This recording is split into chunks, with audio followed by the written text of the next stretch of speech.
আসসালামু আলাইকুম দর্শক, আমরা আছি বান্দরবনে টাংরিছুটে। এটি হচ্ছে টাংরিছুটের প্রবেশপথ। আমরা টাংরিছুটের ভিতরে যে কটেজগুলো রয়েছে সেখান থেকে উঠে আমরা ছাদে এসেছি।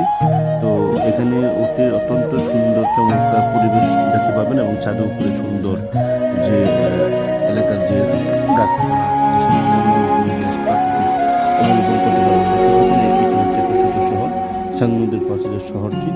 এবং এখানে সকালে উঠতে এসে দেখবেন সূর্যের আলো, সূর্যের প্রথম আলো দেখতে পাবেন এবং সকালে যে কুয়াশা ভরা শিশির ভেজা গাছপালা দেখে অত্যন্ত ভালো লাগছে। এবং এই টাঙ্গুছুটির যে লোকগুলা যারা সার্ভিস করেছে আমাদেরকে অনেক ভালো, অত্যন্ত মনের, এবং তাদের খাবার দাবার অনেক কিছু বলে। এই দেখতে পাচ্ছেন এটা আমাদের সজীব। তো আমরা 2-3টা দিন আমাদের ভালো সময় কেটেছে এখানে যারা বান্ধবী এবং চাকমাগুলো উপজাতিগুলো আমাদের সুন্দর আপ্যায়ন এবং ব্যবহার করেছে। অত্যন্ত চমৎকার একটি রেস্টুরেন্ট।